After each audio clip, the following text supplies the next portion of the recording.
देखिए, भारत देश में प्रधानमंत्री का पद इतना शक्तिशाली होने के बावजूद भी संविधान में प्रधानमंत्री की शक्तियों का वर्णन नहीं है।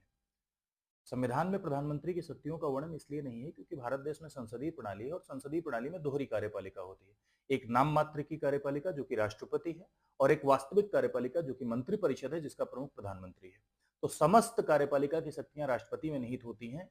ज्यादातर शक्तियों का प्रयोग राष्ट्रपति के नाम पर किया जाता है। हाँ, राष्ट्रपति जिन शक्तियों का प्रयोग करता है वो मंत्रिपरिषद की ही सलाह पर करता है और मंत्रिपरिषद का प्रमुख प्रधानमंत्री होता है।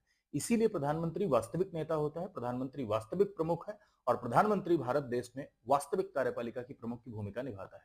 यह बात जरूर है कि संविधान में अलग से प्रधानमंत्री की शक्ति का कोई वर्णन नहीं है, लेकिन राष्ट्रपति की शक्तियों का ही वह व्यवहारिक प्रयोग करता है। राष्ट्रपति की जो शक्तियां हैं उन शक्तियों का व्यवहारिक प्रयोग प्रधानमंत्री के द्वारा किया जाता है।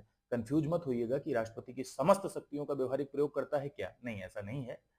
राष्ट्रपति कुछ शक्तियों का प्रयोग अपने विवेक से करता है, वो परिस्थिति जन्य होता है। ज्यादातर मामलों में राष्ट्रपति मंत्रिपरिषद की सलाह पर कार्य करता है, लेकिन कुछ ऐसी परिस्थितियां बनती हैं जब राष्ट्रपति अपने विवेक से निर्णय लेता है। लेकिन फिर भी राष्ट्रपति की भूमिका नाम मात्र की प्रमुख के तौर पर ही नजर आती है। हालांकि आप उसे कठपुतली नहीं कह सकते हैं, क्योंकि कुछ शक्तियों का प्रयोग वह अपने विवेक से करता है। विवेक यानी डिस्क्रेशनरी पावर, यानी बिना मंत्रिपरिषद की सलाह पर, मंत्रिपरिषद से स्वतंत्र होकर। लेकिन प्रधानमंत्री की स्थिति एक वास्तविक नेता के तौर पर है, क्योंकि शक्तियों का प्रयोग मंत्रिपरिषद की सलाह पर हो रहा है और मंत्रिपरिषद का प्रमुख कौन है? प्रधानमंत्री।